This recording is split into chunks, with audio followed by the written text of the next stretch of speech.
Hello, everyone, and welcome to the Light Gate. You may notice that I am alone tonight.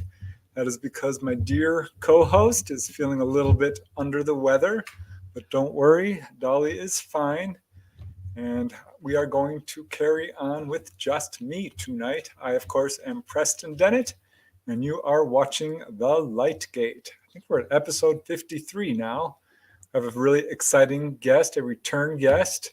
But before we get into that, I just want to let you all know that we are streaming live on the United Paranormal Radio Network at 107.7 FM from the beautiful city of New Orleans, Louisiana. Also, the UFO Paranormal Radio Network, 105.3 FM. We are, of course, on YouTube and Facebook and Roku, and things are hopping. We're going to have an exciting show tonight. So, let's just get started. This is my first time doing it alone. So, please bear with me if I bounce around a little bit. But I think we'll be just fine because our guest is a real pro, a super interesting guy. And before I bring him on, let me just say hello to all you wonderful folks in chat, because as I've said many times, it's because of you we do this show. We're having so much fun. It's growing fast. We're bringing all kinds of exciting new guests. And let's see, who do we have here today? Kira, she says, I'm not able to make the live show, but we'll save to watch later. I love Reverend Michael Carter, who is, of course, our guest tonight. And here's W. Decker with an amazing, generous super chat. Thank you so much. Sorry, W. Decker, that Dolly can't join us tonight, but we are definitely going to have a great show. Octopus with no friends. Yes. Hope you're doing well. And let me see, who else do we have here? Brian Morgan. It's going to be a great show. Call letters. I already read the call letters, so we're good on that. So let's see. Namaste. Thank you so much. I appreciate the super chat. Very generous donation. Thank you, thank you, thank you. Namaste. Thank you so much. Who else we got here? Sukwa, 29K. Hello. And Fun Talks TV. And Preston, this is one for you. Say, Dzień dobry. It's good morning. Dzień dobry. There. I hope I got that right. Dzień dobry. Oh my gosh. You might have to call the pronunciation police on me, but I'm trying. Hi, Susan. Hope you're doing well. It's always lovely to see you here. And Truth Seeker, hello. And Louise and Thirsty. Who else? Dawn Curtis. Yes, let's all send a little healing energy to Dolly. She could definitely use it. Susan Lawrence says, get well, Dolly. Thank you so much. Liana King, hello. And Carl and Manny Ray, hell yeah, I made it. Awesome, I'm so glad. Catherine Jones. Who else? Michael Kennedy. Thank you, thank you. Sending hugs to Dolly. Very, very nice of you. Linda Catlett, how are you doing? Thanks so much for joining us tonight.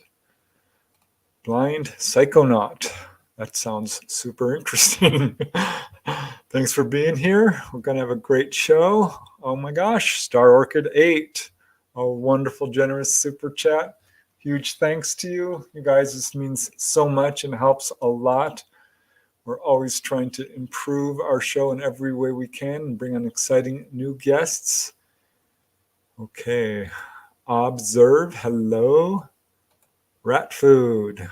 Hope you're doing well. Got a nice big crowd here. Lots of familiar names. Hi, Angie.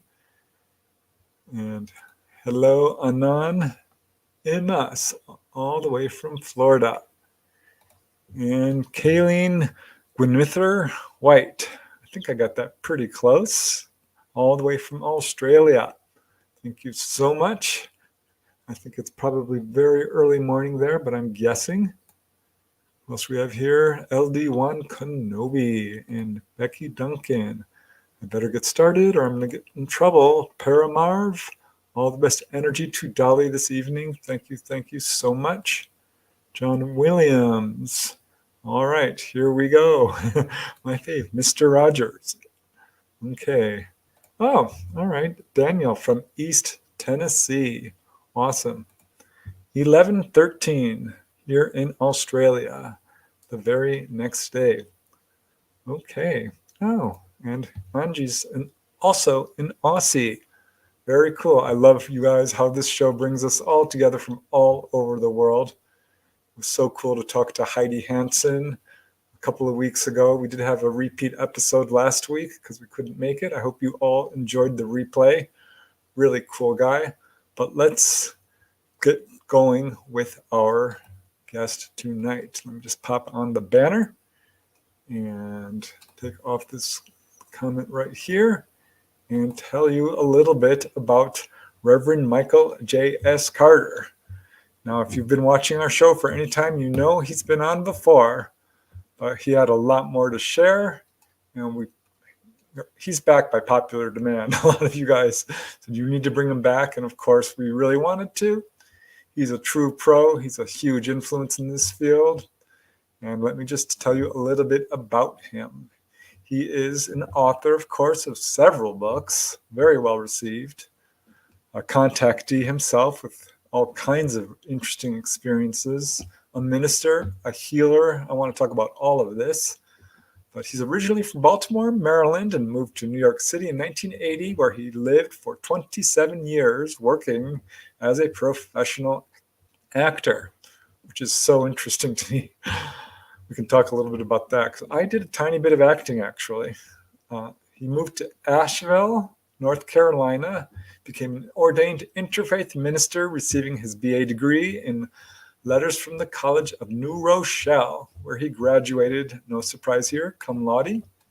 He received his master's in divinity degree from Union Theological Seminary in New York City of the class of 2000, and has served as a board-certified staff chaplain at various hospitals in New York and in North Carolina. What a wonderful service that is, very necessary. He served in various Unitarian Universalist congregations in New York and was trained as an anti-racism trainer and was recognized by President Clinton for his efforts. How cool is that? He's a longtime UFO contactee. In his book, Alien Scriptures, Extraterrestrials in the Holy Bible, was, in March of 2014, get this, #1 on Amazon's list of UFO-related books. That's a big deal. That's pretty much the #1 UFO book in the world. So that's awesome. Speaks a lot about our guest tonight. Author Whitley Strieber calls Reverend Carter's first book, Alien Scriptures, Extraterrestrials in the Holy Bible, the best book ever written on this topic. And that's high praise, because there are quite a few books on this topic. Some of his other books are A New World If You Can Take It, God, Extraterrestrials, and the Evolution of Human Consciousness. Also, God Consciousness, a 30-day meditation manual for God-centered thinking, and The Metaphysics of Spiritual Healing and the Power of Affirmative Prayer. A more recent book is Initiation, The Spiritual Transformation of the Experiencer. And his very latest, boy, you're racking them up, Michael, is Enlightenment, with light lit up. It's a collection of sermons on such themes as justice, religion, spirituality, race, and what it means to live the good life. You've got quite a resume, Michael. I'm just going to wrap it up here. Michael has appeared on George Noory's Coast to Coast, no surprise there, on George Noory's TV show Beyond Belief on Gaia.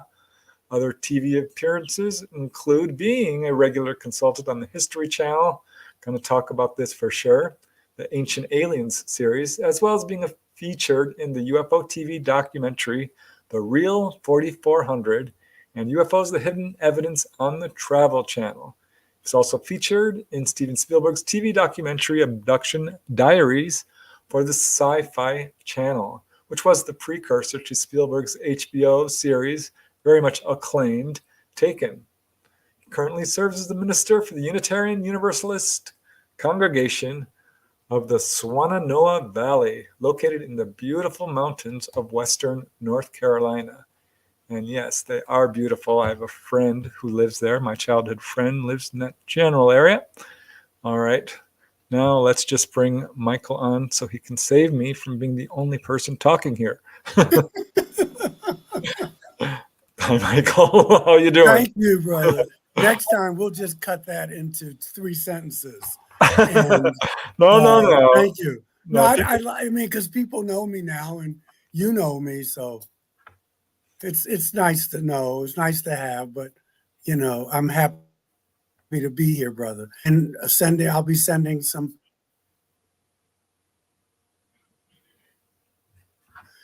Oh, you froze there for a second.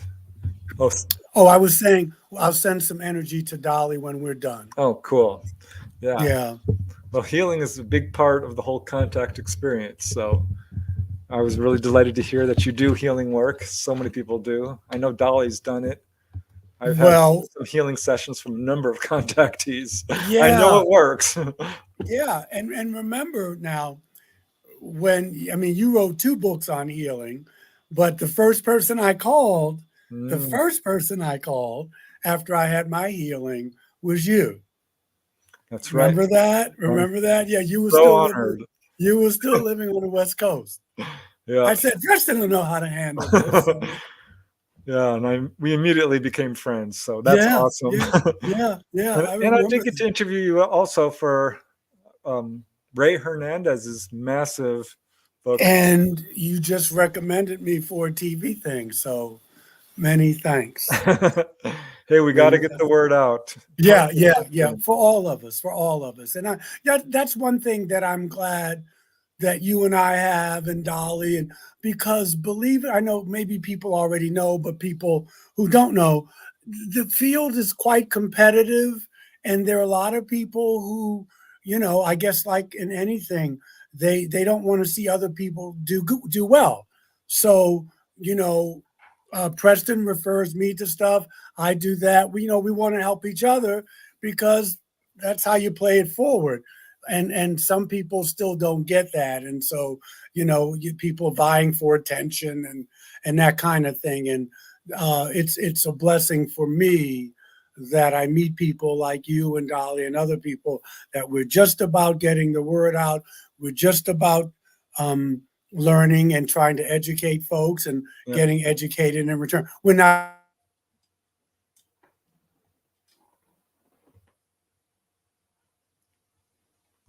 competing. Wow. Yeah, it keeps going in and out, but we'll be okay. That's all right. Tiny bit glitchy. We'll be okay. It's technical difficulties. So, anyway, it's all about spreading the light and the love. It is. No, it's really not money. It's not attention. No. I know there are people in this field who are about that. And that's why I left. That's why I left show business, which I love it. I have friends who are on TV. I turn on the TV sometime and I say, "Oh, we did that together." But for this, I just do it because we have to do it. You and I, we have to let people know, and that we're not alone. That love still is the most powerful force in the universe. It doesn't seem like it at times. And, Lord knows you're prolific and with your books and things like that. And so, it's like a ministry. It's like you have a ministry. Dolly has a ministry. And so that's what we change one step at a time. Yeah, I really never in a million years thought I would be doing something like this. I mean, Me if you saw either, me man. as a kid, I was shocked. I would have said, "Are you crazy?" But here we are. Life will take you places if you stay open to it. And obviously we did, but I never, ever thought I'd be doing what I'm doing now. It's funny, but I feel like it's important work. And no question. No question. You know what I mean? It is. I know Michelle DeRocha and I talk about this. This is a ministry. Every ministry doesn't have to be in a church. But you're empowering people, you're getting a message out. I mean, you have books, you're getting people information. You're not telling them what to think. You're sharing with them and letting them make decisions on their own. To me, that's ministry. Exactly. Yeah, Yeah. and it's fun, and it's rewarding. Most of all, when you help people. It is that. It is that. It's its own reward. I can't tell you how often I get people contacting me saying, "I'm so glad, I saw Yeah. your show. You talked about Yes. this. I had a lot of fear. I'm learning so because much." it's still not it's still a lot of people that can't talk to. You can't be open with it. You have to be careful, even though it's on the news more now. People don't laugh as much when you bring it up, but it's still taboo in a lot of areas. I have a good friend. He's a Viet to this, and I don't know what happened. I don't know whether he's an experiencer or not. He used to be a member of our church, but he moved far away. But he comes back every now and then. And his wife is very, very, very religious. His first wife died, but he could talk to her about this stuff. And his wife now, she doesn't like him reading books. She doesn't like him talking about the topic. Doesn't like him talking to me. And it's very hard. And there's data that shows, like I said, I don't know if he's an experiencer. He doesn't think he is, but he's really, really, really interested in the topic. And there's data that shows there, especially with experiencers, but a lot of relationships don't make it. Marriages break up, relationships break up. If one person is, an experiencer or very into this topic and the other one isn't, it's very difficult for a lot of couples to stay together. Yeah, I know So people. yeah. Definitely separated because of it. I mean, when I found out it was real, I was shameless. I mean, nothing was going to stop me from talking about it. Mm-hmm. And it created a little bit of an uproar in my family, but they eventually, we're a close family. We all got along. My brother, Jamie, didn't believe in it. I convinced him. It took a while. Yeah. My brother Steven would roll his eyes a little bit. He's like, "Stop talking about this. I'm really not interested." I'm like, "But you should be." Yeah. My dad never came around. I remember. Yeah, my dad didn't. My dad doesn't. Which is fine. Because he knows now. He's on the other side. He knows. Yeah, exactly. I'll never forget. He was so excited. He's like, cut out a newspaper article from me. He's like, "Look, the Roswell crash. It was a mogul balloon." I'm like, "Dad, no, it wasn't. Let me explain why." No. But he was absolute. He would refer me UFO witnesses. No. Like I told you, someone tried to get me fired from my church because of it. And luckily my board stuck up for me. But it was real touch and go. This was a person who gave a lot of money to the church. And this was about 8 years ago. Wow. And she said, one day I'm flicking through the channels in the middle of the night. And she said, I saw my minister talking about little green men. And she said, I'm not comfortable with that, and yada, yada, yada. And she came to the board of trustees of our church. And she tried to get me fired, but they held their ground, and I'm very grateful for that. Yeah. And they just said, he doesn't force this on us. He doesn't preach about this on Sundays, and he may be right. But we see no reason to terminate his ministry. So yeah, it's still a little iffy. I try to remind myself when people do that, they're just trying to do what they feel is the right thing. Mm-hmm. You know what I mean? Yeah. But you're right. Look what happened to John Mack. Mm-hmm. He fought a hard fight just to keep his tenure. Yeah. Luckily, he had the resources to do that. I think about people who don't. And and they, you can lose your whole livelihood. Oh yeah, you can, Scott Carter. And that's why a lot of ministers, I think, and a lot of academics don't broach it. I think because yes, there's always ego involved, and if you've made your living, let's say you're tenured, and you've made your living under one hypothesis or what have you, and then this new information comes in and blows all that out of the water, you're not going to be really anxious to get on board with that. But a lot of people don't go further because they could lose their livelihoods.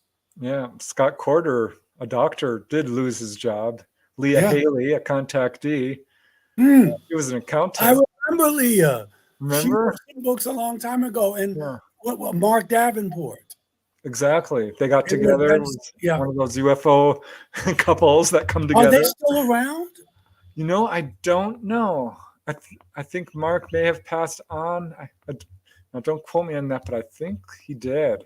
Yeah, and Leah's probably still around, I guess. I think so. She wrote "Lost Was the Key," Yes. a really good book about her own experiences. Hmm. Where I she, remember. I think I even owned it at one time. I have it somewhere. Yeah. Shelves And behind Mark me. Davenport wrote about they were like these beings were coming from the future, and they were coming. I forget the title of it. Visitors from Time. Visitors from Time. Yes. I'm not sure he said if they were from the future, but he was pointing out all the really interesting time aspects of it. And Yeah. a really interesting book, actually, because no Yes. one was talking about it at that time. I don't think a lot of people are still talking about it now, but I remember. I remember both of them very well. Yeah. Well, I always talked about it at work. I wasn't, I wouldn't bring it up unless someone else did. Yeah. But Yeah. my boss, he was a very religious guy, actually, and a really nice guy. So when this TV show Encounters, Hmm. back in the day in the early 1990s, wanted Yeah. to put me on TV, they wanted to film me at work. And I'm like, well, Wow. this is never going to happen because we had candid camera. They wanted to film there. And he's like, no, I'm not doing that. Yeah. And Yeah. other TV shows. And so I remember that show. That was a Yeah. great show. I So remember that show very well. I I asked used to him, watch it every week. it was a good show. Yeah, it was. But so I asked my boss, Jim, what do you think? Can I bring in, the TV crew into the office? Because I was just doing data entry, right? That was basically my job. I was pretty much beginning at that point and running this huge mail machine, which took skill, by the way. It was an enormous mail machine. And he's like, well, I don't know. Let me talk to them. So I'm like, oh no, here we go. Because he's a very brash guy. And he talked to them and he comes back to me. He's like, yep, you can come and you're getting $100 or $200. He says, I'm not going to have you come in and not get paid for this. Yeah. That's lovely. Yeah, he was a nice guy. And it ended up, I've done a number of TV shows over the years. Mm-hmm. I have to say that was one of the best because sometimes they do things that are not okay. Oh, Michael, I tell you what, I was once interviewed by a news show to talk about a UFO landing in Topanga Canyon. And so I took him to the spot, like a UFO landed right here. And the news guy's walking around and he finds this gopher hole. He's like, oh, is this a landing hole? I'm like, well, no, that's a gopher hole. And by then I'd had a little experience with the scrupulous TV folks who will steer the narrative and kind of quote you. Yeah. And he says, would you mind putting would you mind saying it's a landing trace? I'm like, no, it's not. It's a gopher hole. He says, well, just put your fist in the hole for me and we'll film it. So I'm not doing that. Yeah. And I'm so glad because I learned the hard way. Yeah, you have to be careful about that because your reputation is over, if you do that once or twice. And there are some people who are unscrupulous, and once that happens, I had a friend just ask me a couple of weeks ago about a project I had never heard of it, and she said I'm reluctant to do it because I just get a funny vibe about how they're going to present it, and you have to trust that because you're the one that millions of people are going to see.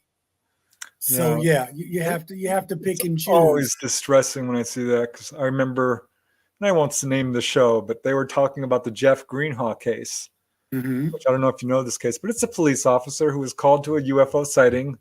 The UFO was gone, so he's driving around looking for it and sees a metallic figure running down the highway, pulls out his Polaroid camera, takes 3-4 pictures. Some of the best pictures out there. I think it's a valid picture of an actual ET. He suffered for it.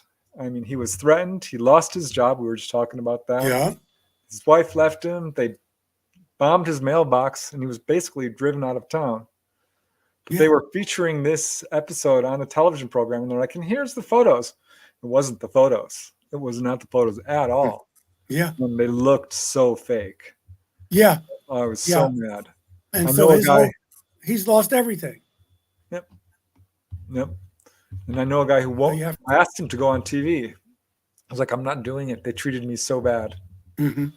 And I know that there's a number of people like that. But overall, I mean, we've both been on Ancient Aliens. Yeah. And I want to talk about that because my experience with them was actually really good. Yeah, mine has been also. It has been, and that's, that's the beauty of it, for me, it's just that, it's a different medium, it's different. You speak and, at conferences and, you can move around, you can walk up and down the stage, you can do whatever you want. And, in TV, you just got, this is it. Don't move too much. Can you move back a little? You just stay there. Yeah. It's just the difference in the mediums. But yeah, Ancient Aliens has been on for, oh my God, how many years now? It's opened people up. I know a lot of people complain about it, and okay, it's not for everybody, but they've got the topic.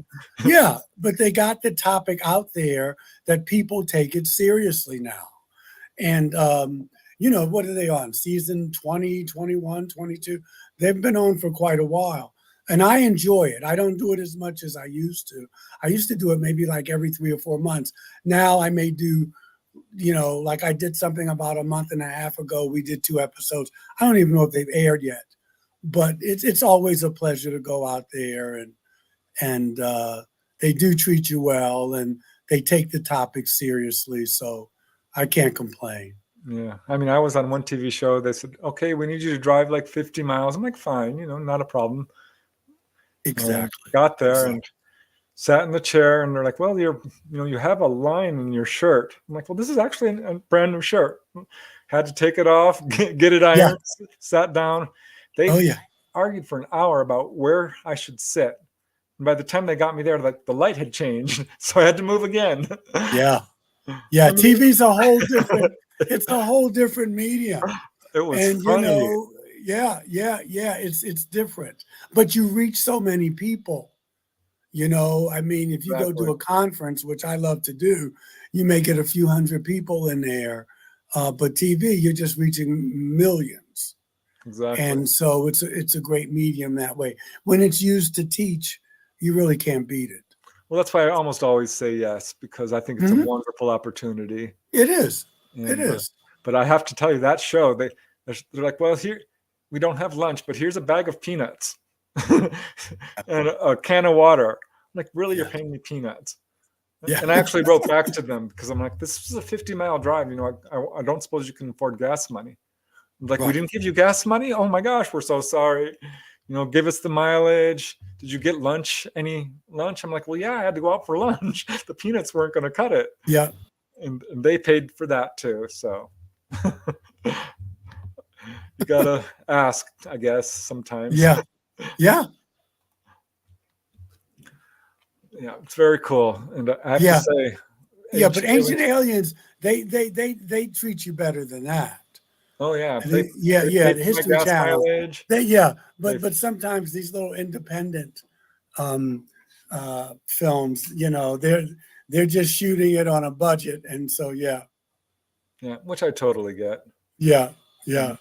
Well, it's interesting that we're bringing it up because I know a lot of people, they think that if you're on Ancient Aliens, you must be rich or you're getting paid. It's the stars of the shows are the ones who get the salaries, Yeah. I mean, there are people I know who go to conferences who get thousands upon thousands upon thousands.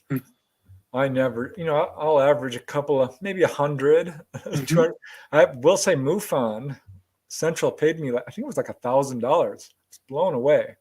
Yeah, that's great, and you deserve that. Yeah, they treated me really well. Ancient Aliens did give me a little per diem for food. Yes, and did pay for the flight and the hotel and my gas mileage. They made it worth it. Yeah, they do. They gave me a big list of questions, like study up on all of this, which I appreciated. Yes. But one of these Woo. days, I just want to talk about, healings or Yeah, schoolyard UFOs or something that's not been covered so many times. I know. I So. know. Believe me. All right. Well, we're getting some cool questions in here, but first, let me just give a shout out to some of these super chats. Thank you, Star Orchid, if I didn't already thank you, and Terry and W. Decker. Oh my gosh, you guys are so unbelievably generous. Love is the key. Thank you so much. And Heidi Hansen. Wow, I just cannot even wrap my mind around how unbelievably generous you are. Thank you for your goodwill and just Wow, from true Denmark. From generosity. Denmark. Wow. Yes. And Raul Melendez, thank you very much. Yes, all is well. And Rick Schatz. Okay.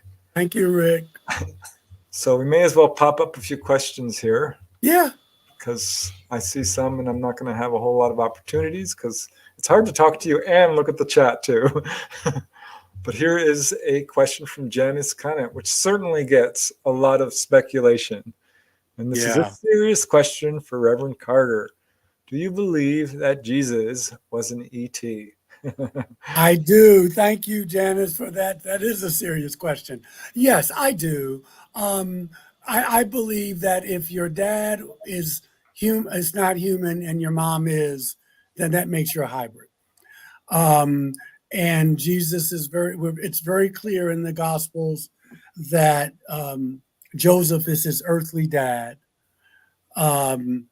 If you read some of Billy Meyer's material, the Talmud of Jemanuel, it even goes so far as to say that Gabriel is Jesus's dad.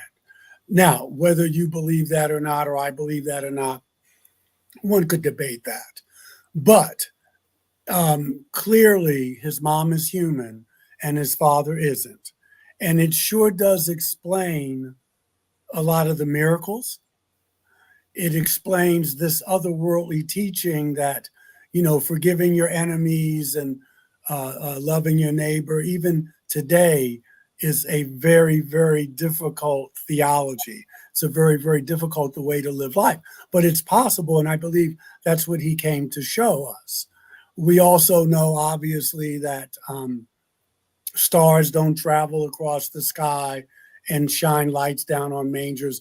I mean, if they did, the whole gravitational pull of the Earth would be in upheaval, and we probably have tsunamis, and it would have been a mess. But if this is a ship that's guiding and showing not only the three men from the east, but other people where this child is born, that seems to make more sense to the story. So I would, and if he wasn't a hybrid, in answer to your question, I believe he was. He at least is spending a lot of time with off-world visitors if you read the Gospels closely. Yeah, I mean, certainly are some interesting details there that we see in modern day accounts from levitating and healing. And what I find super interesting is because there's a lot of attention being paid to early Renaissance and medieval paintings, which present UFOs. And in almost every single one of them, it's really a painting of Jesus or Mary. And there's one where a light is coming right down on. Oh yeah, there's a couple of them. There's a book. I won't have time to get it's over there, but it's called UFOs in Antiquity or something like that. I forget the author's name. It's a nice book. It's a hardcover, and it's got all these pictures from the Renaissance, from medieval times, with flying saucers in the pictures. It's amazing. It's a wonderful book. I did a YouTube episode tackling this topic, which is admittedly pretty sensitive for some people because there are people who feel like UFOs are demonic. I don't. I'm going to have to do a show on that at some point. But some think they're angelic, and there are a good handful of cases, not a lot, when you consider there's probably I don't know how many documented cases of people being taken on board. What, thousands, right? Tens of thousands, probably a lot more than that. But there's a few cases, which is so strange. People go on board and said that they saw Jesus on board a craft. Swear up and down. This is what the Twiggs family said. I've heard those stories. Yeah. Yeah, the lady came on Oprah, said up and down, this was the master. This was him. Yep. And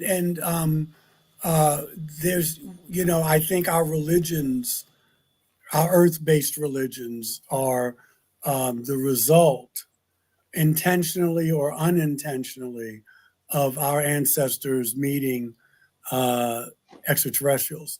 I think that's how our religions got started, actually. Yeah, I think that's into it. Yeah. I mean, how many accounts are there of angels where they come down and say the same things ET say? Have no fear, no harm will come to you. They're described in very similar terms, like glowing. All cultures talk about beings from the sky who have come, and some were, some were very benevolent, and they helped, and some wanted to keep us as slaves, and because there was an invasion, and so that's why when you talk about the demons, I mean, people, they're different stories. So there's a little light and there's a little dark, but there were different races here, and they had different agendas, and they still do. What do you think about the wheels of Ezekiel? That's often referenced as. Yeah, well, and he was one of the people who was taken up in the craft, as was Elijah. I'm glad you asked that question, because I wanted to share this with you for the listeners. Obviously, you know about Joseph Blumrich's. He was a NASA engineer. He's dead now. Joseph Blumrich, you can Google him. He's dead now, but he wrote a book, which I have, called The Spaceships of Ezekiel. And he uses the metrics that Ezekiel, because Ezekiel talks about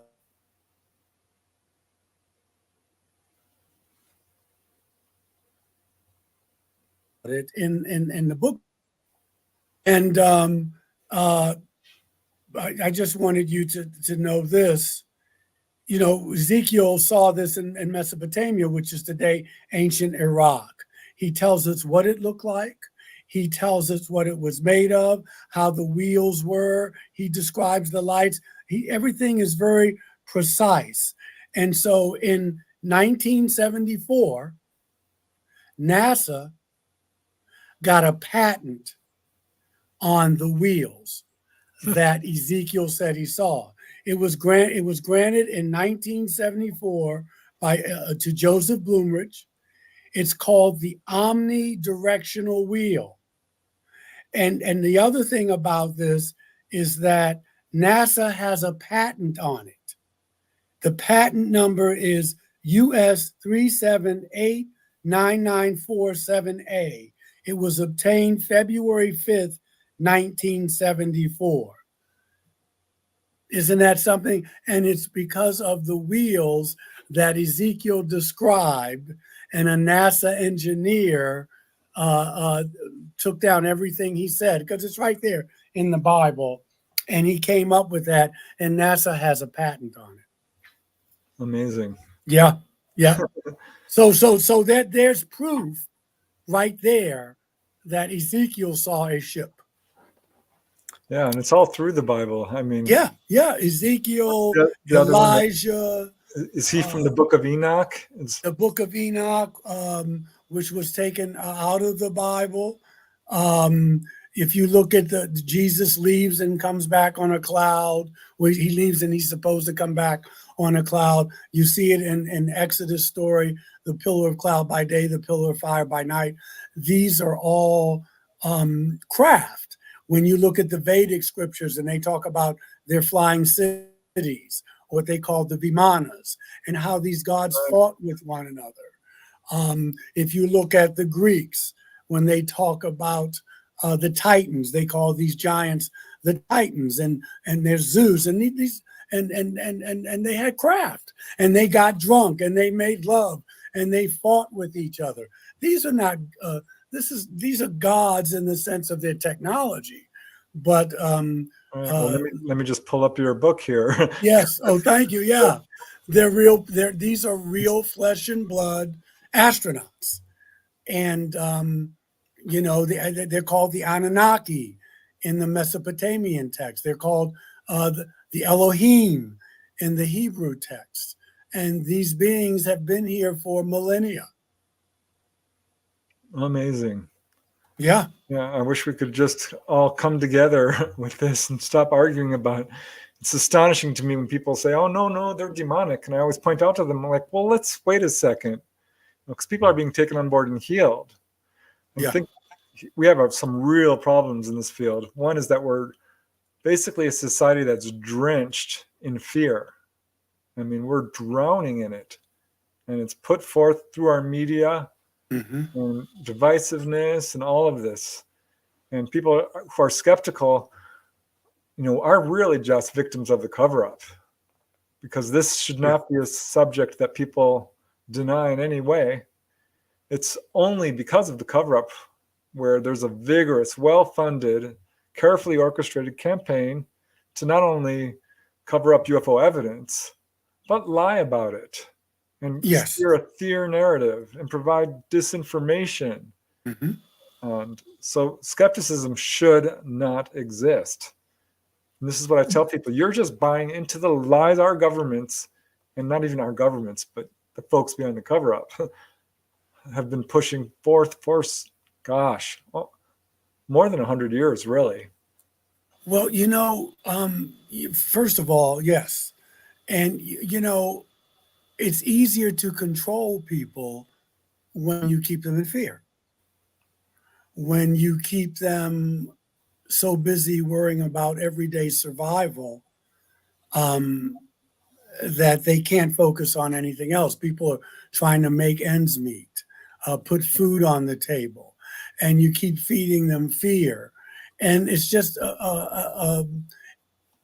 a populace that's easier to control. And this goes back to even biblical times and before. If I can keep you in fear, it's easier to control you. If I can keep you fighting among yourselves, and so while you're doing that, then you're not looking at what we're doing as a government, as political entities, as rulers, and this has been going on for millennia, and it works. It works. It's divide and conquer. The Romans did it. They called it bread and circuses. You keep people on, they're partying. They're at the they're watching the gladiators. They're at the, these Roman circuses, and you see it now. I know people who know more about the NFL, the NBA. They know more about athletics than they do about how their government is run or what's going on in the world. And that's by design. That's not by accident. And so, until people start waking up a bit, I'm not against sports. I watch sports. I love it. But I'm just saying that, when you conquer another country, when you conquer another culture, what's the first thing you do? You get rid of the intellectuals. You get rid of creative people. You get rid of the old ways, because that's where wisdom is. And you don't want an educated populace. So you get rid of the high priest. You get rid of the medicine people. You get rid of the intellectuals, because they're going to cause you trouble. And once you get rid of those people, now you can put in your laws. You can put in the way you get to decide what's fake news. You get to decide what is religion. You get to decide. And this has been going on since human beings have been on the planet. Right, which is so interesting, because when you look at who are being contacted by ETs, it's usually people who are that kind of person. They're doctors, they're teachers, they're inventors. Yeah. Right now we're being told. Musicians. Right now we're being told that the only people who know about this is the government. And they're going to tell you, no, we're not going to talk about UFOs anymore. They're called UAPs. I forget the word they use now for the entities. It's biologics, off-world biologics or alien biologics, and they change the language. And it's got to be our pilots are the experts on it. Our military intelligence are the experts on it. But old-fashioned, just your everyday experiencers, no, we don't want to hear from them. Yeah, who are the only people who actually know. So you wind up going to your government. And I'm talking about any government, whether you're in China or in the United States or in Britain. It's getting so now that they're controlling the narrative. We'll tell you what's real and what's not real. We'll tell you if David Grush is telling you the truth. We'll tell you if Reverend Carter is telling you the truth. And so you can see slowly but surely the narrative is being hijacked. Yeah, but and that's why we need at it. need shows like yours and Dolly's. We need shows like Michelle's. We need these shows that will give a counter narrative. Yeah, and it's actually, I'm really encouraged to see how many people are waking up. This is a subject that's not going away. It's never going to go away. It's only going to grow.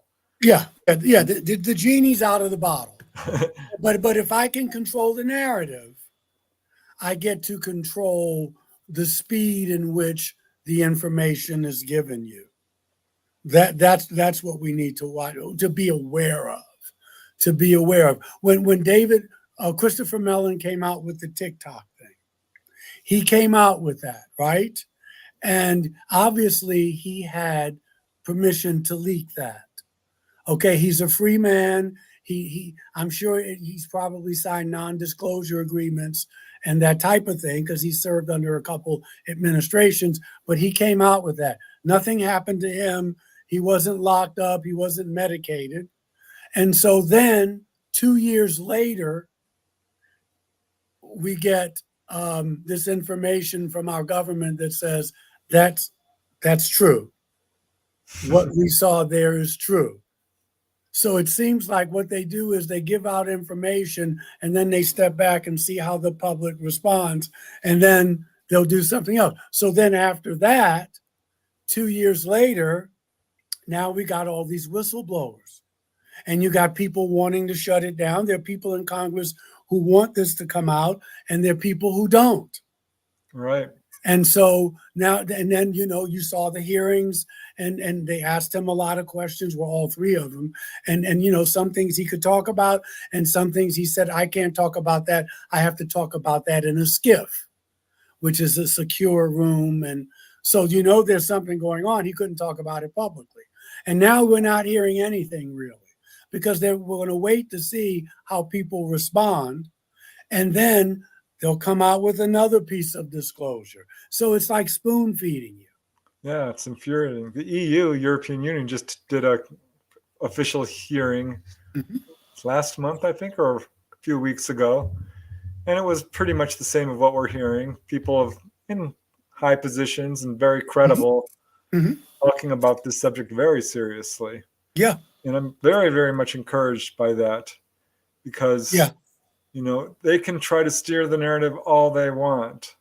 I think the public is smarter than that. I'm hoping we are. I'm hoping we are. So many people are contactees, Michael. I mean, you can't stop this. So many of them. Well, I agree with you, and I do agree that eventually. But I know that when people are desperate to hold on to something, they can be vicious. And, there's a lot of money invested in keeping the status quo. There's a lot of money invested in keeping us dependent on oil. There's a lot of money invested in keeping us not getting cures for certain diseases. There's a lot of money invested in us staying where we are. And otherwise, presidents would just come out and say they can't.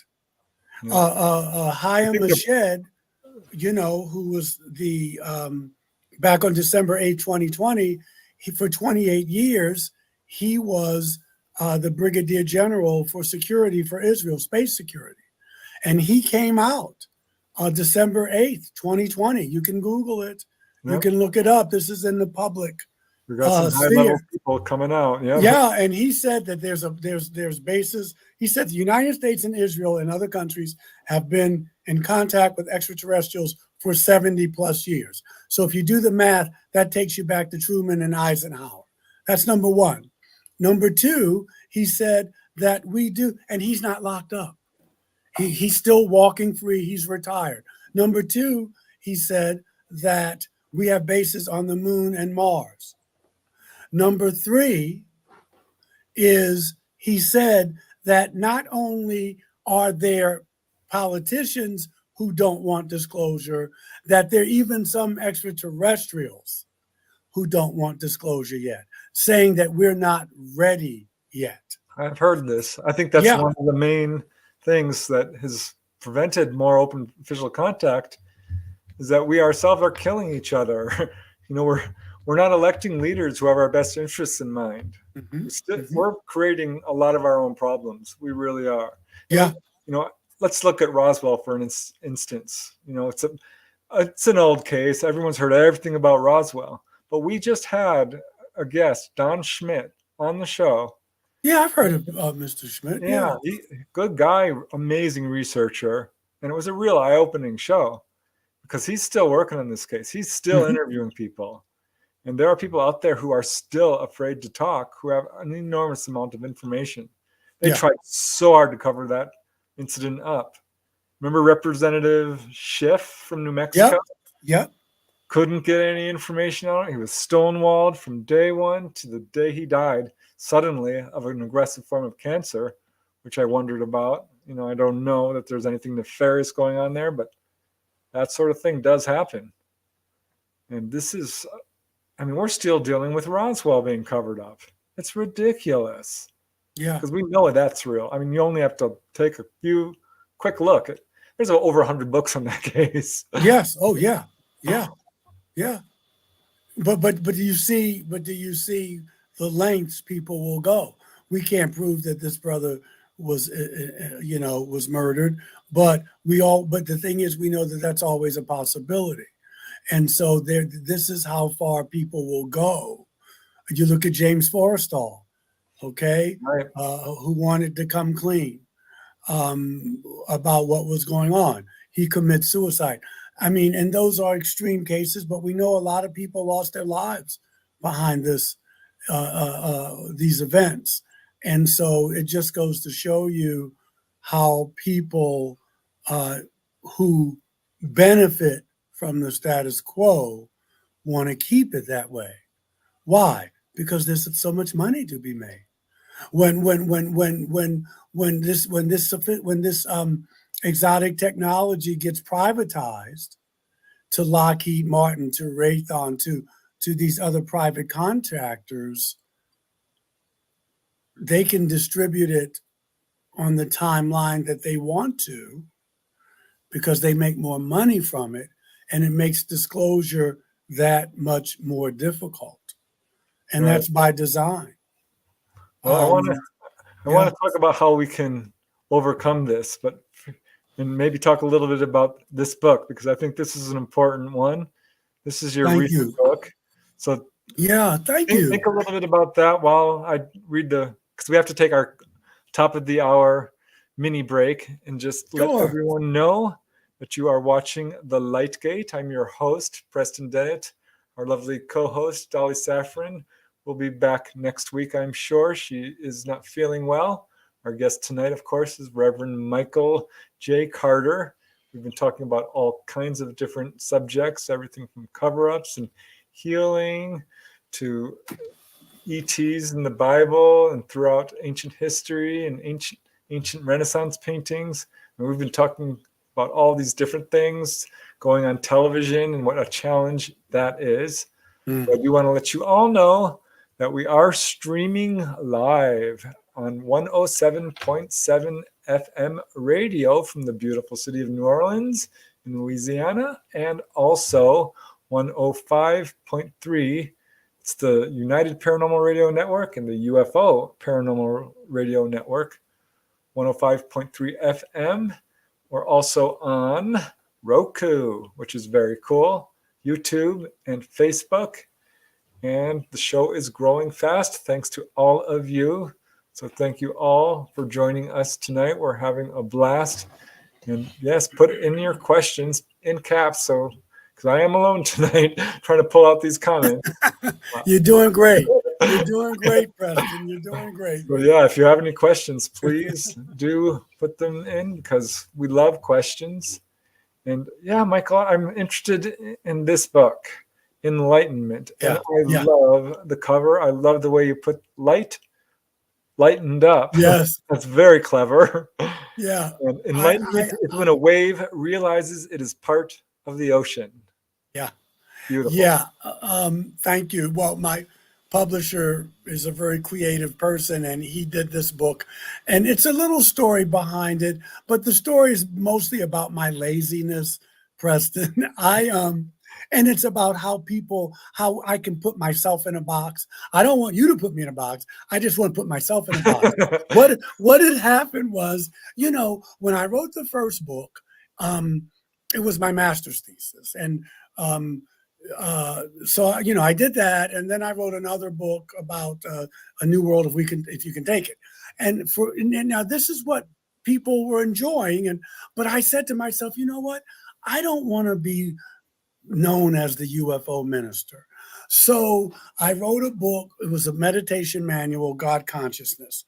And, but people buy it, but they really like the other two books. So then I wrote another book on prayer and healing because I said, I don't want to be known as the UFO minister. But the thing is, why not? I mean, until some other ministers come out and start talking about it. So years go by, and to make a long story short, when you hear something more than twice or three times, people said, why don't you write a book of sermons? And I kept saying, no, nobody wants to hear that. They want to hear the UFO stuff. So there I go, putting myself in a box. And I heard this for about 3 years. And finally,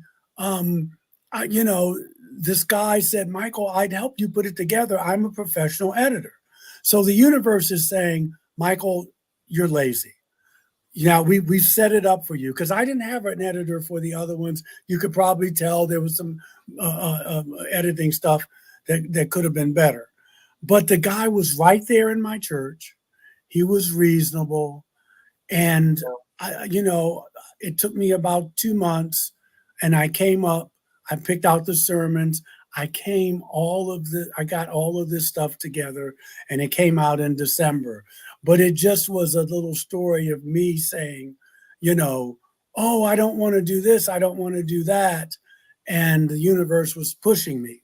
I mean, I could have said no, but the guy was right there. I said, I don't have a publisher. There's a professional publisher who sits in front of you when you're in the pulpit every Sunday. So what other excuse do you have, Michael? But it's not UFO related. In the sense, we're not talking about sightings or anything like that. But I'm a philosopher at heart. And the things that make me tick are philosophy, what is justice? How can we be fair? At least try to be to people. Religion, social justice. These are the topics that are in the book. And I put them together. There's several sections with sermons in each section. And I'm proud of the book. It's my first hardcover. It comes out in paperback. I love Thich Nhat Hanh, the late Thich Nhat Hanh. And it speaks to what you were speaking to earlier and that you always speak of, Preston. How do we come together? How do we get over this illusion of separateness? And that quote speaks to it.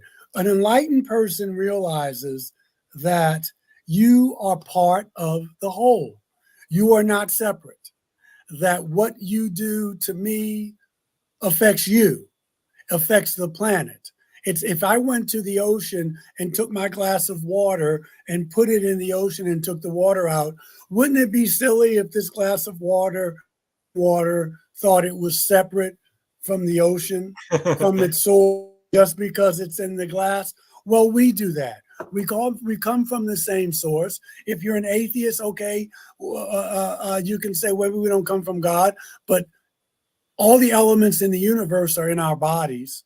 So we do all come from the same source, and we believe that we're separate because we look different, because we think differently, because maybe we're attracted to different things, or we believe different things. But that's what people use to keep us separated from one another. There's a unity in diversity. And when you raise the question, Preston, what can we do? And I get it, because we don't want to just end on we still got time, but we don't want to end on a sour note. That we do what you're doing. I keep harping on it. We do what Michelle is doing. We do what Dolly's doing. This is a community, and you give people an alternative narrative that, hey, this is what we're being told, but did you know that this was going on in the world? And if you didn't, let me bring you up to speed on this. Did you know that there are people over here living in peace? Everybody's not fighting over race or war or who you sleep with. Did you know that there are UFO healings going on that we're not being told anything about? So, you get my drift. And so this is how we change the world a little bit at a time, by giving people an alternative narrative, not a false narrative, not a misleading narrative, but a narrative that says, but hey, have you considered this? We're not asking you to agree. Well, this is exactly what a UFO encounter does. Yes, this is just any encounter when we're afraid of difference. Right. It's funny because, UFO encounters are kind of noted for, quote, high strangeness. Yes. And people are confronted with things that are just beyond what they understand or have considered.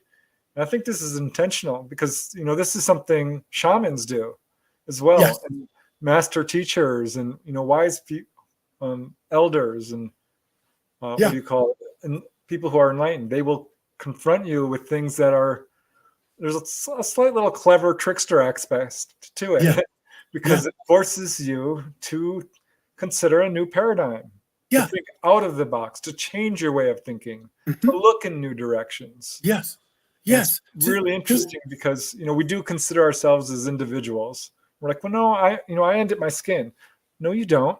You're breathing in and out. You are sharing the same air. Every sound you make, someone else hears, and they hear your sounds.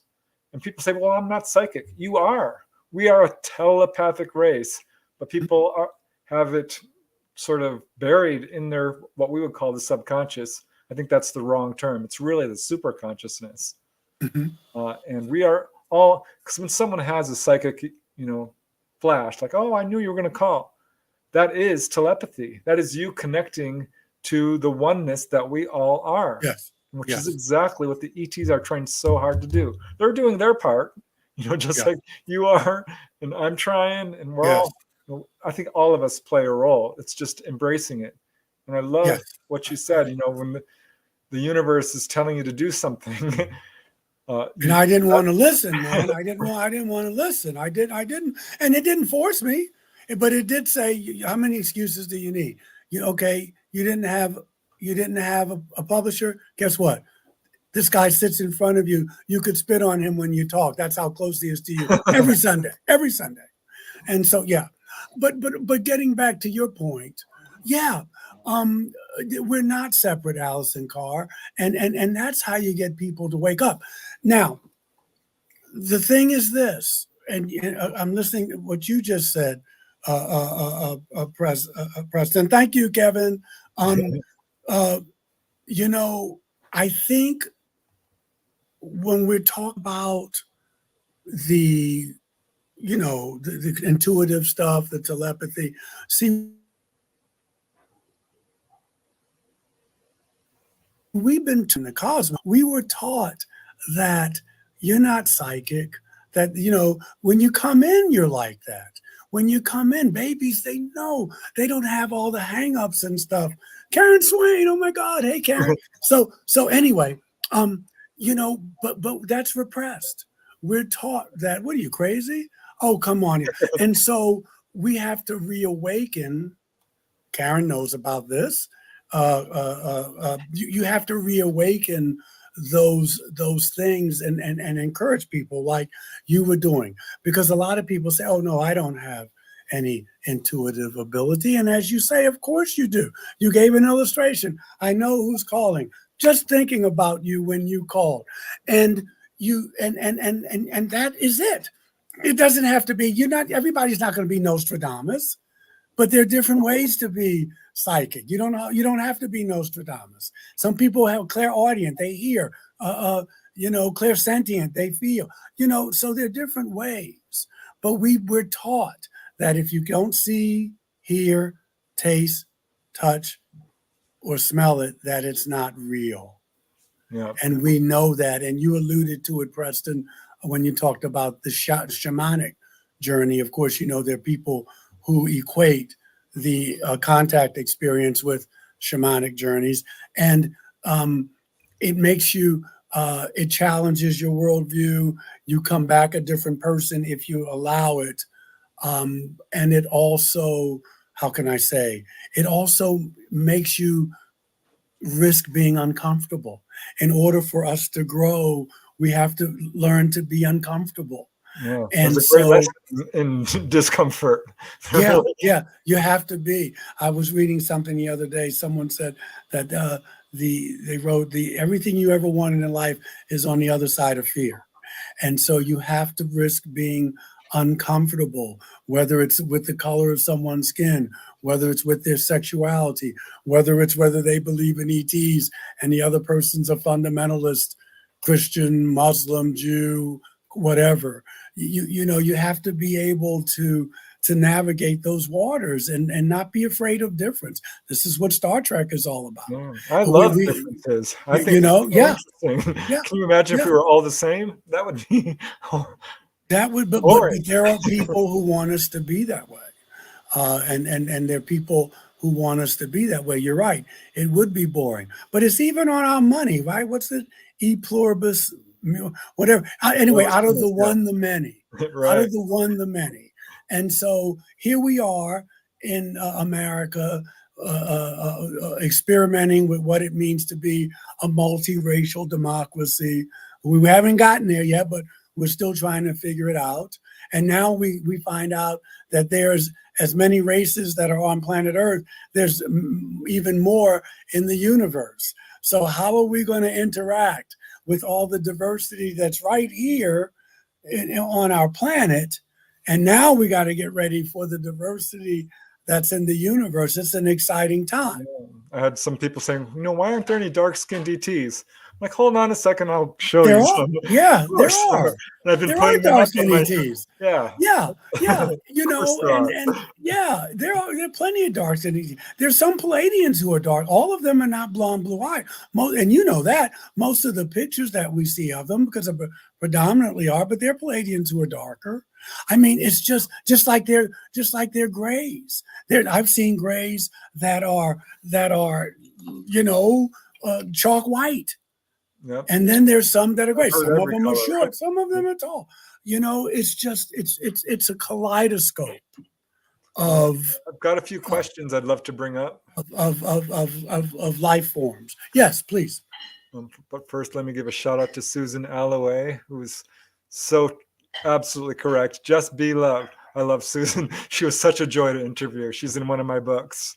So thank you, Susan. You always make me smile.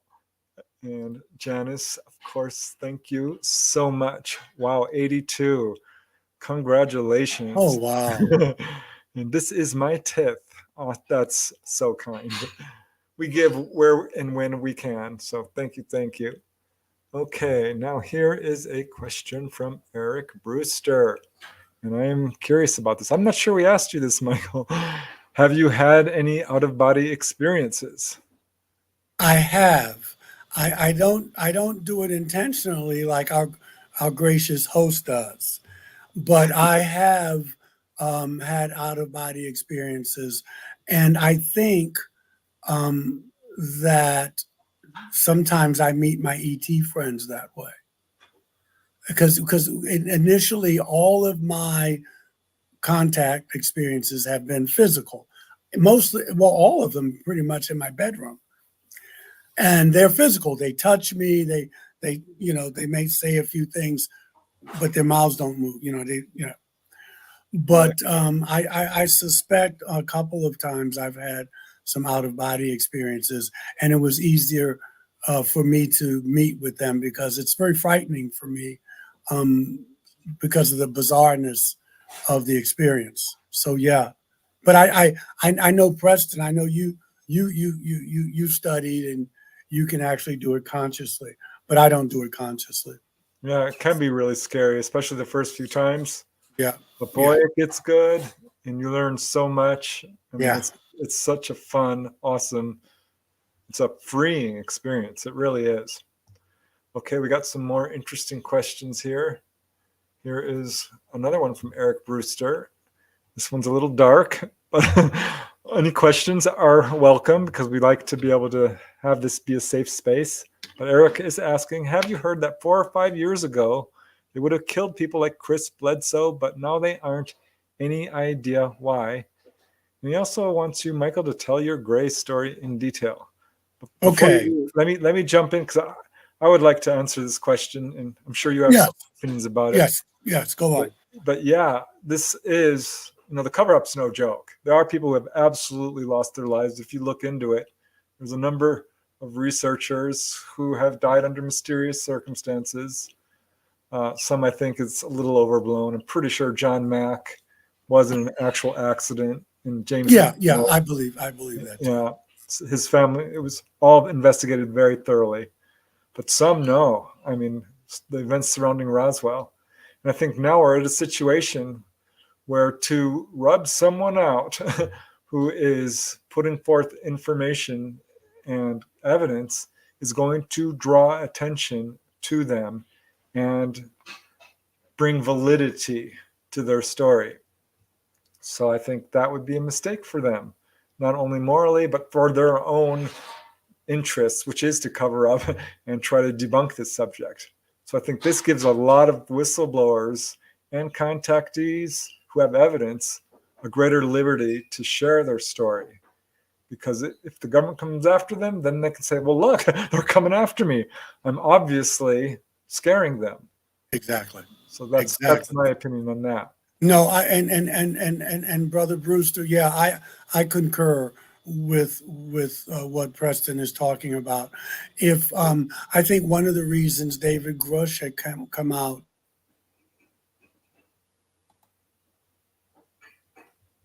and he was on the lectures, been doing a lot of interviews, is because the more public he is, it's probably a little safer for him and his family.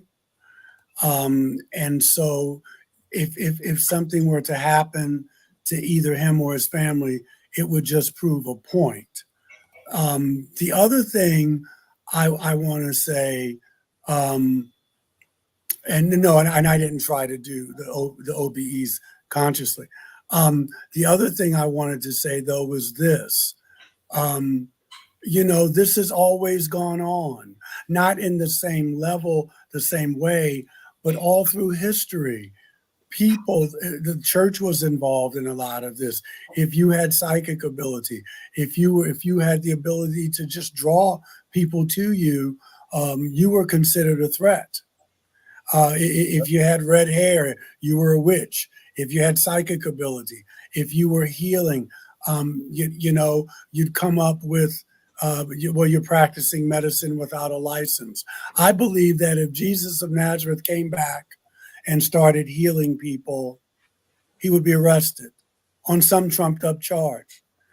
Because when, medicine is big business, just like oil is big business. And so Which is so you wrong. you So would you wrong. would be a threat.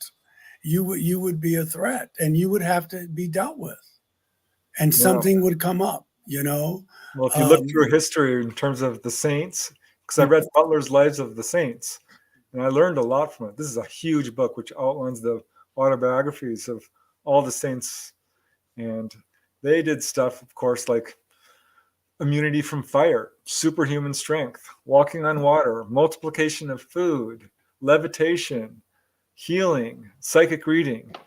And there was a group of, they were kind of protected in a weird way by their goodness. But same people were doing it who weren't of necessarily a strong religious background.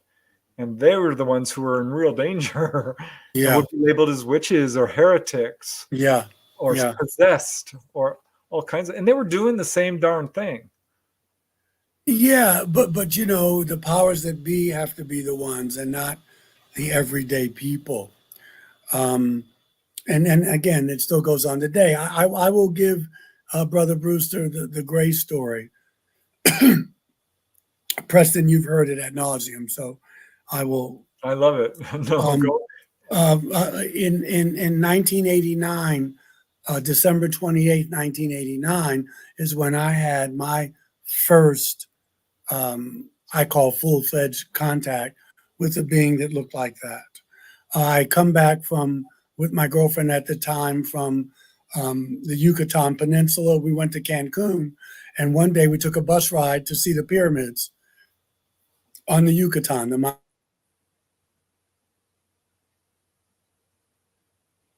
Mayan pyramids. At that time, I was moving away from Orthodox Christianity. You know, I'm saved, you're not. You're going to burn, I'm not. It wasn't working for me anymore. So I was reading existential philosophy. I was reading metaphysics, psychic healing, reading auras. You know, I was moving away. And so when we got back to JFK, I was living in New York then. My girlfriend at the time, it was cold. And when we got back from JFK, she said, I'm staying home. I had been invited to a little party. So I wanted to go just to show off. My hair had turned a sandy brown. I didn't have the dreadlocks like I have now. My hair was much shorter, but I was like copper colored, and it was coming back. I was coming back from 87 degrees. I wanted to gloat in front of my friends who were freezing their you-know-what's off in New York. So we went there, no alcoholic beverages. I'm a deviled egg freak. If anything, I probably had too many of those. So then I went home, and that night, you know, changed clothes, Sandy's asleep, she's asleep, and I say to her good night, and I don't even remember the time of morning that it was. But I don't know whether I had to get up and use the bathroom, but I turned around, and this person was there. This person was there. Now, I had an artist make this for me. I'm saying he. It could have been a she. It could have been an it. It could have been an AI. But they had on like a jumpsuit, like NASCAR, and it looked like aluminum foil. It was shiny. And this person was no more, I don't want to break him, was no more than 4 feet tall. No more. At the edge of the bed. My girlfriend did not wake up. I thought my heart was going to come out of my chest. And out around this individual was a blue light, like a cobalt blue. And around that was a big white light. I mean, my room was lit up like Times Square. This is on the Upper West Side of Manhattan now. This is not in some mountainous or rural area like Betty and Barney Hill. This was in Manhattan. That can happen anywhere, you know. Yeah. And I thought I was going to die. My heart was beating so. Why do you suppose you had such a strong fear reaction? Because someone obviously walked through the walls of my room. Yeah, well, I mean, they didn't come through the door. They looked like that. Very bizarre. I'd never seen that. I wasn't into UFOs or extraterrestrials at the time. And I think the natural thing was fear, the natural emotion for me.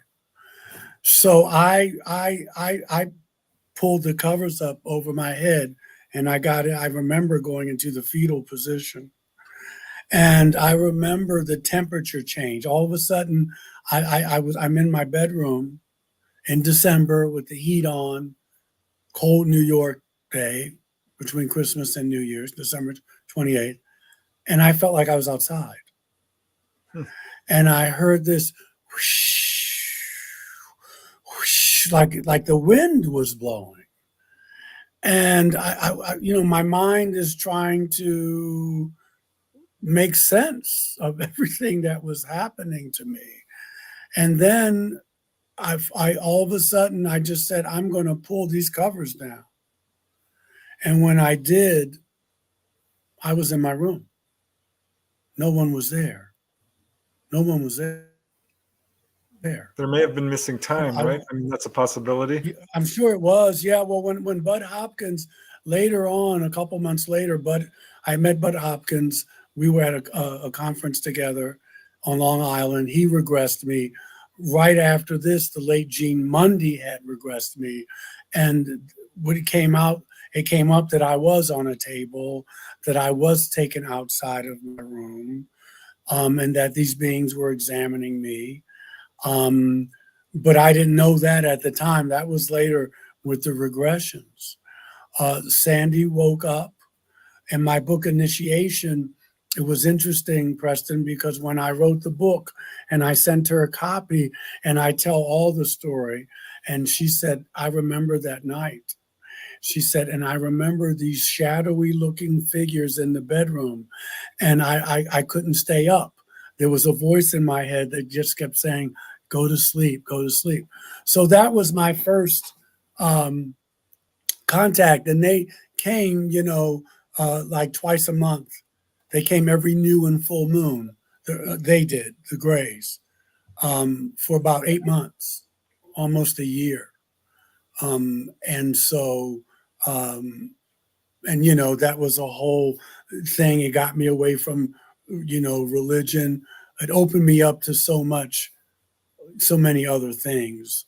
And then I met, I had some reptilian visits. I had the healing that Preston knows about from the Nordic person. I met this person, a praying mantis. How tall was the praying mantis, by the way? Praying mantis. I don't know how tall he was. He got on my bed, and I think I told you that story. Yeah. And he was like this far from my face. Again, it was the fight or flight thing, but that was an interesting story because a psychic told me that someone I had never met told me that they saw me, said they saw a praying mantis person around me, and they said, in 3 days, you're going to see this being. And in 3 days, I did. Which is amazing. It was amazing. I know another guy, was told by a psychic that you're on the list of people to be contacted by ETs. And if I remember correctly, it was a European researcher who ended up being healed of a kidney or liver disease. He had a swollen liver, hepatitis, something along those lines. Wow. And yeah, they healed him. And some psychic knew it. Yeah. This woman, I did a, I remember because it's the first conference I ever drove to. It was in Knoxville, Knoxville, Tennessee, which is 2 hours from where I live. And I don't like to drive long distances, but I did. And I was selling my books. You meet people, and this woman named Tanya, I befriended her, and she was promoting me. Yeah, you got to go to Reiki with them. She had never met me, but she was just impressed, and she was just sweet. So I got back home, and I remember she called me about 3 days later. She said, "Can I ask you something?" I said, "Yeah." She said, "I have a friend who is buying your books. She couldn't make the conference, but she says she has something to tell you." And I said, "Okay, it's fine." And she said,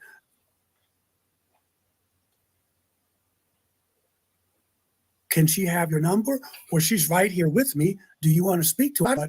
So I said, yeah, let me speak to her. And she said, Michael, she said, Reverend Carter, you don't know me. I heard good things, and I'm going to get your books and the whole thing. She said, but I got to tell you this. You don't know me, but I see a praying mantis being around you. Have you ever seen a praying mantis being before?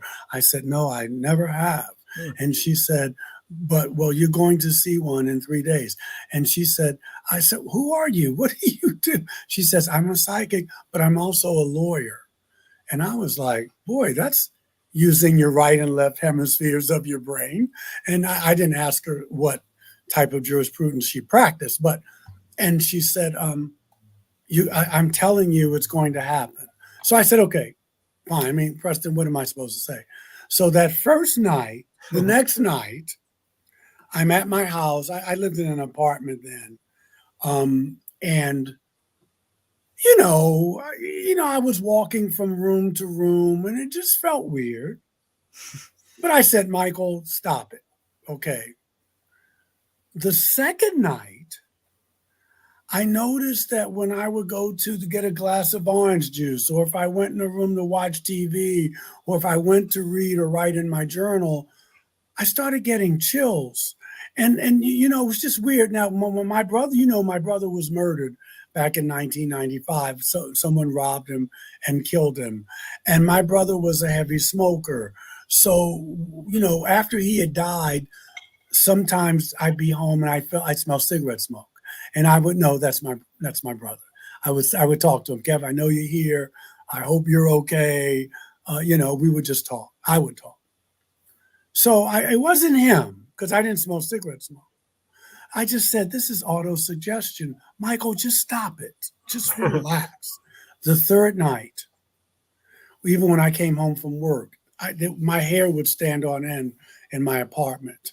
And when I was going to sleep, I already had problems sleeping, which I think is more post-traumatic stress from, thank you, Rick Schultz. I still have post-traumatic stress. It's hard for me to be home alone here. I sleep with I close the blinds, and that's not going to stop them from coming. And I don't really want to stop them from coming. It's just that, your system gets overloaded. It's fight or flight. So anyway, I said, okay, I'm going to meditate. I need to calm down. And I laid down. I didn't want to get up and sit in the lotus position. So I laid down, and, I was lying like this, and I felt someone get on the bed. I felt the mattress go down. And when I opened my eyes, this person was like that, like this, like that far from my face. That's got to be a shock. And I was, yeah. And then just disappeared. And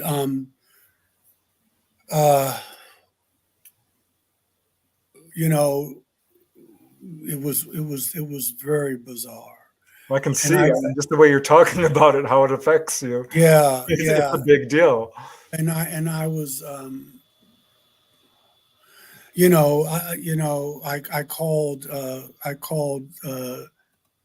No, Tanya called me, I think. Anyway, I said, tell your friend, thank you, and that she was right. It happened in 3 days, and I never heard from her or them again. Well, all right. I got some really good questions here, Okay. and we've only got about 20 minutes left, so I'm hoping we can cover some of these. Let me see here.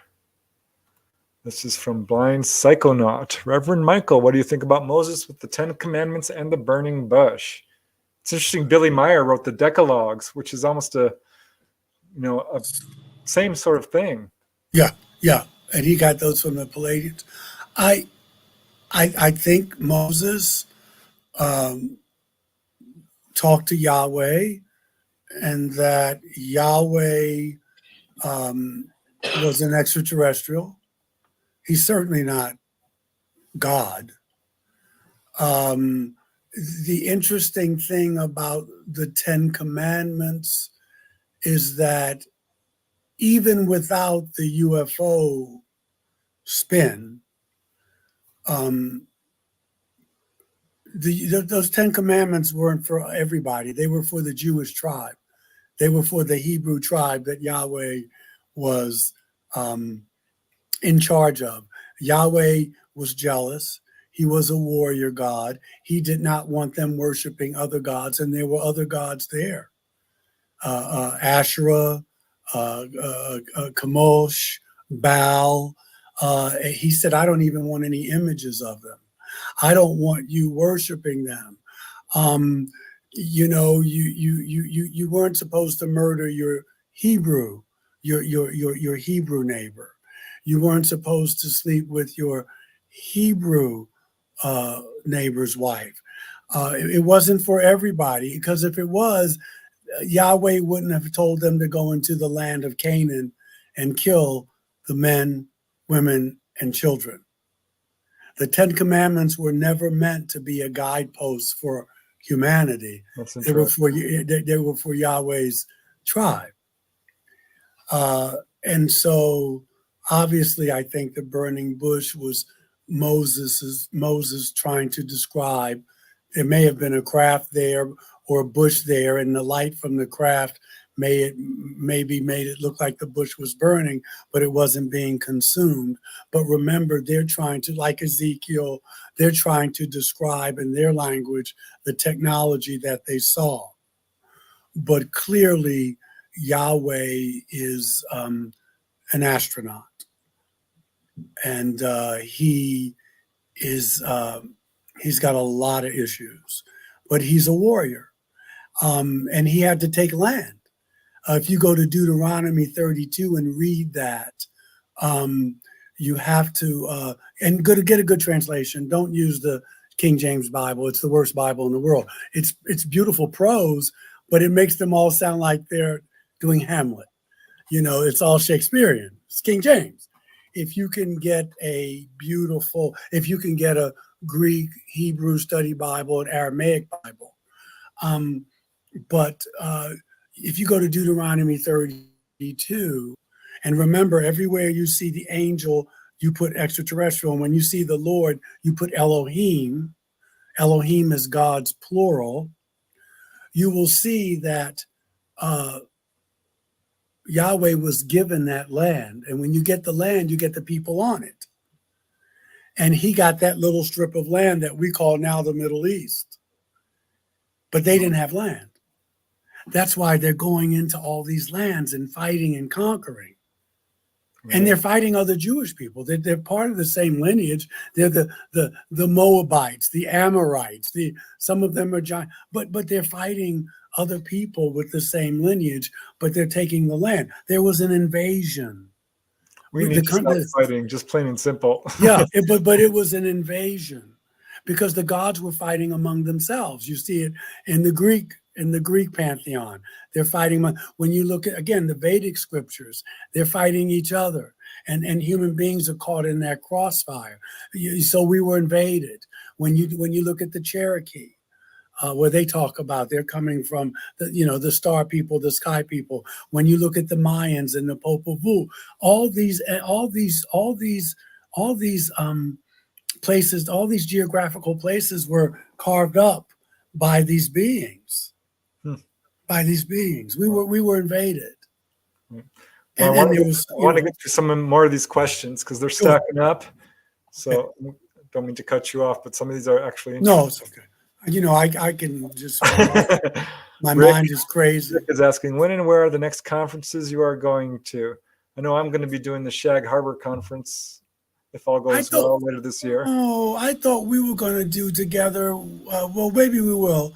Next year, Lake Houghton. I'm going to be in Lake Houghton. Dolly and Preston couldn't make it last year, but we'll do Michigan, Lake Houghton, Michigan. It's the Lake Houghton UFO conference. It's called UFO Con. I'll give you the dates right now. It's a fun conference. It's 3 days. It's cold up there, so be ready. It's the 19th. Well, actually start the 20th. the 20th to the 22nd. I'll get there the 19th. This Could is you my repeat third that, time Michael? It there. glitched a little And they bit. told The 19th to 20th of what? it's Lake Houghton, September 20th to 22. Oh, all right. It's about 2 hours outside of Detroit. And I can give you more information. And it's a wonderful conference. We talk about Bigfoot. We talk about all that Sasquatch. We talk about the paranormal, and we talk about UFOs. So it's a pretty nice conference. You have your panel, you have experiencer a day where everybody gets together. It's really nice. Cool. All right. Jay Truth Seeker is asking, any chance Preston will be visiting Canada's West Coast? It's not on the docket at this point, but given an opportunity, I think that would be awesome. So you never know. Let's see. What else do we got here?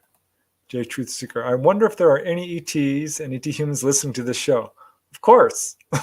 You bet. They watch over things. There's government folks listening. You're listening, Jay Truth Seeker. We're all ETs to some extent. Yeah, I agree. Yeah. Yeah. Oh, yeah. We're listening. People, people have to monitor and see what's going on. Yeah.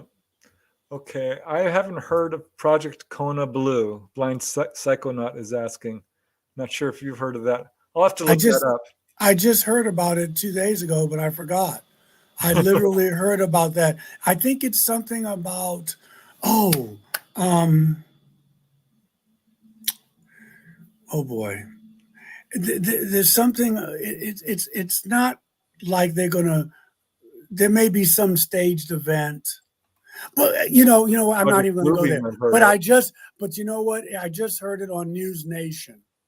So yes. I did hear of it. I have to go back and look at it.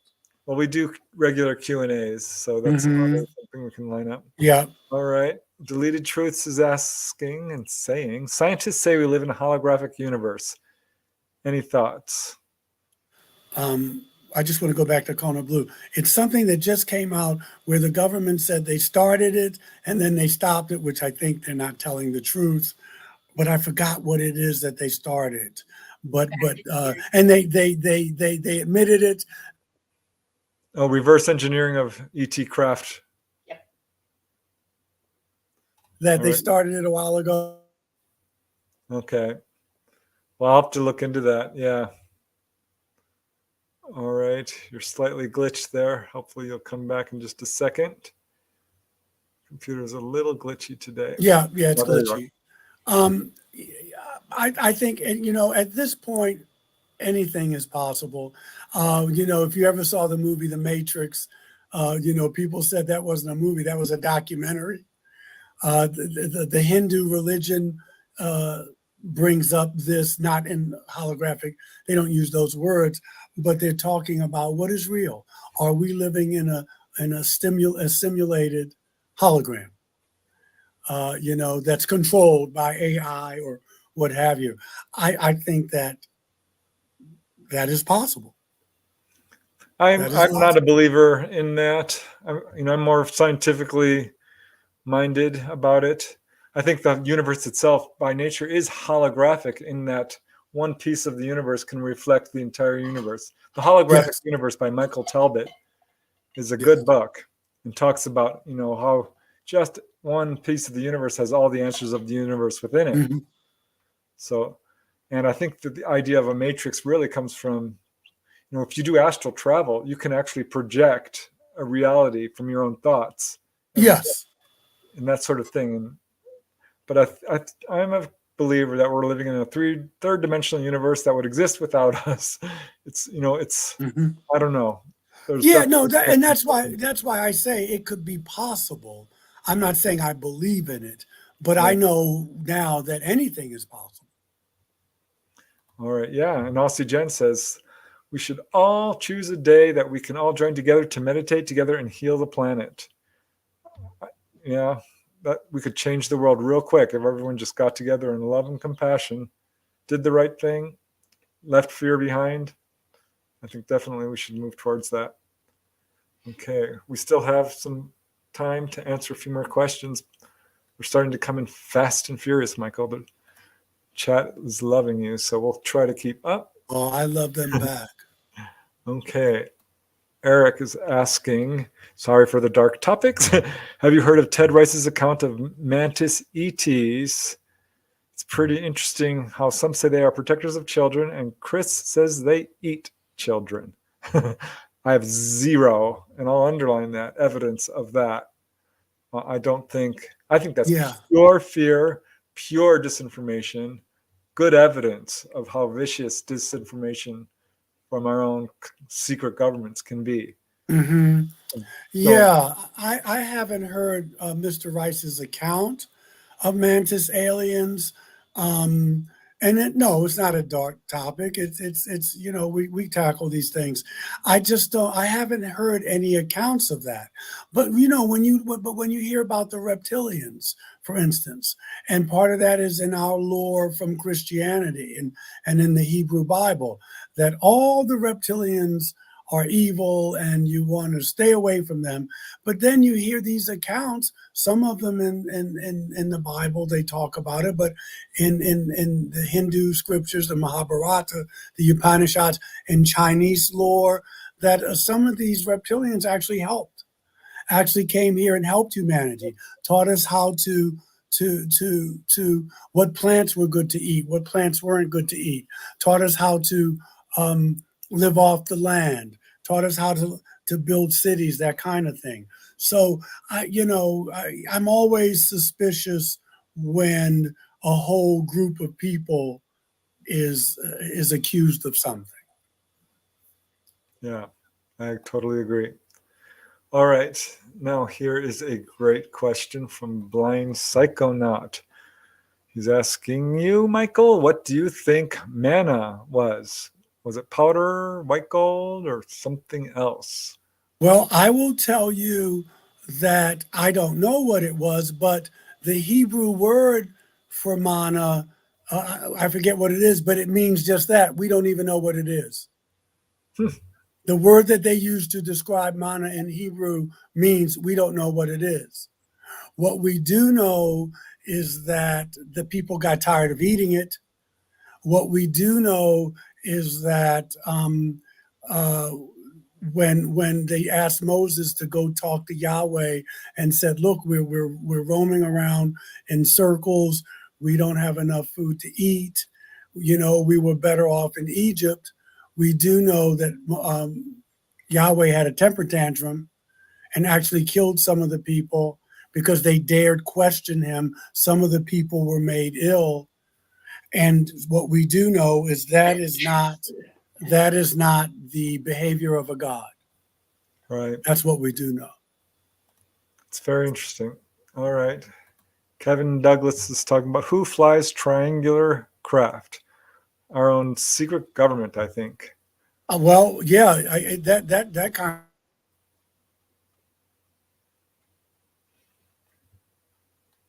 of question is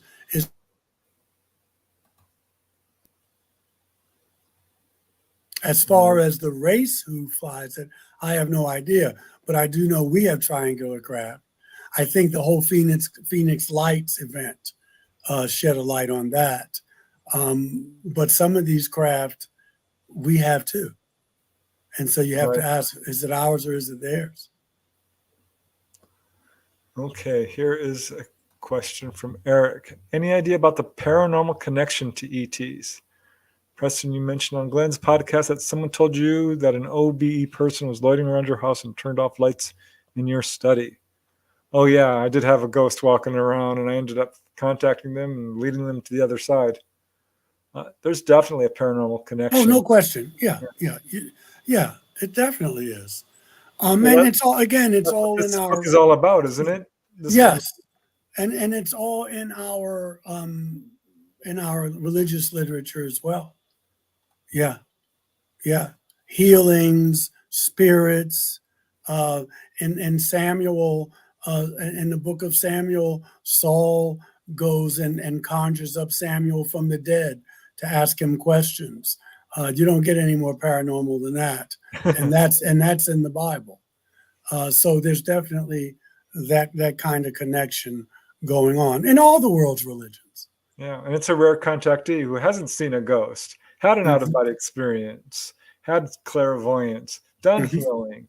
These are all things you're experiencing yourself. It's a huge part of their goal, I think. Their mission is to just wake us up. To walk through my wall and then take me out is a paranormal experience. You know what I mean? To talk to me in telepathy. That's paranormal. So it's all around. Here's a great question from T-Bone. Not sure if you remember this, but did the mantis you saw have a scent or a smell? No, not that I recall. Not that I recall. I remember when I first used to have the grays coming to me, they had a smell like sulfur. Oh, interesting. But the mantis, I don't recall. Wow. I just recall that face that I can't get out of my mind. That was literally, you know, I'm glad I brushed my teeth before I went to bed that night, so I didn't have bad breath. I didn't have bad breath when they came. And wore clean underwear. Yes. Okay, dude from Texas, your thoughts on Sasquatch possibly being an ET? I've got thoughts on that. Yeah, I don't know if he's an ET.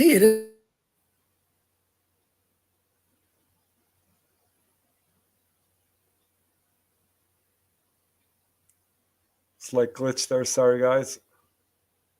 Back when, and he's still around, or she's still around, that they may have created. That may have been us pre-human. Yeah. Just my thoughts.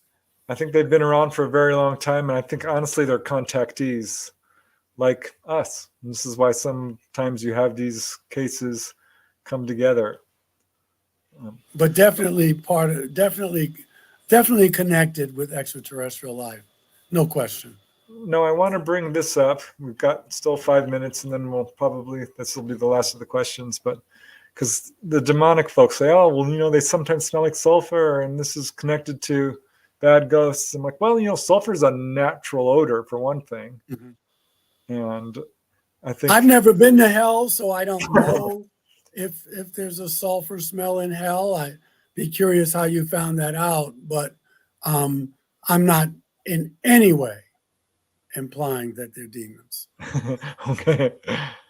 All right. Well, we still have 5 minutes. Sure. So I want to give you a chance to, you know, talk a little bit about each book or whatever you want to. I definitely want to put them up and let people know, because this is Thank you, Preston. a way to learn a lot more about all the information you're putting forth. Well, yeah, this was my first book, and I'll make these brief, these comments. This was my first book, Alien Scriptures. It was my master's thesis when I was getting my master's degree. I thought they would never let me get away with it, but they did. And I go into detail about the gray experience. That took a lot for me to do, but that's in here. But I'm talking about the Bible as a book of extraterrestrial contact. Cool. This is like the second part of that. It's a new world if you can take it. God, extraterrestrials, and the evolution of human consciousness. I still go into some Bible stuff, but I also go into the Protestant, some of them, it's not exhaustive, and the Catholic thinkers who were open to the idea of extraterrestrial life. And I go into that this is not really a nuts and bolts kind of situation here. It's more about how do human beings go to the next level.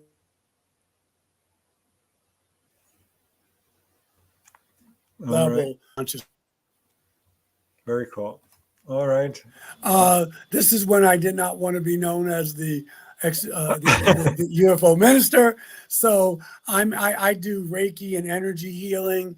And so I wanted to write a book about that, the metaphysics of spiritual healing and affirmative prayer. What I mean by affirmative prayer is, instead of going, dear God, please give me this, dear universe, please give me that, affirmative prayer is saying, what I need, my needs are already met.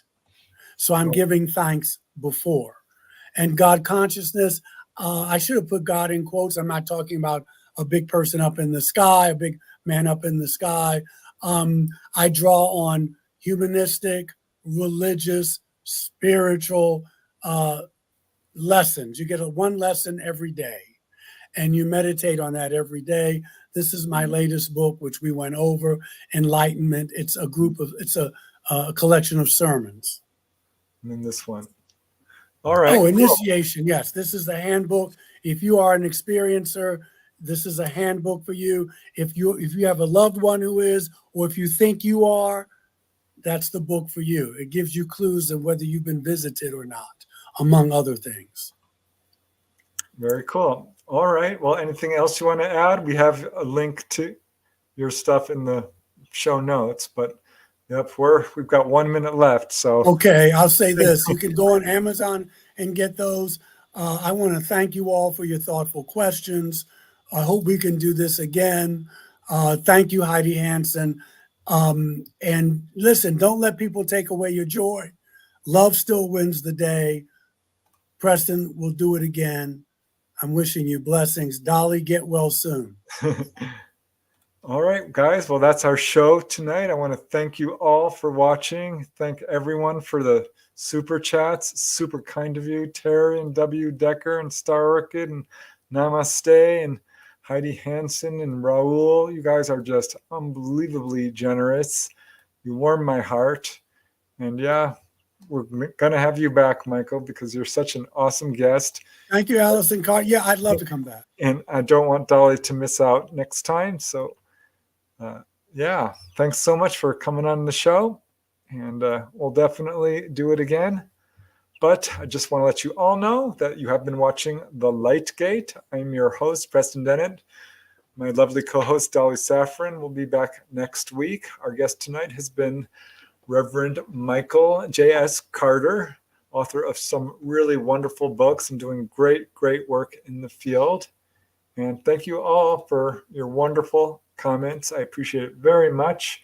We've been streaming live on United Paranormal Radio Network at 107.7 and UFO Paranormal Radio Network at 105.3 from the beautiful city of New Orleans in Louisiana, also on Roku and YouTube and Facebook.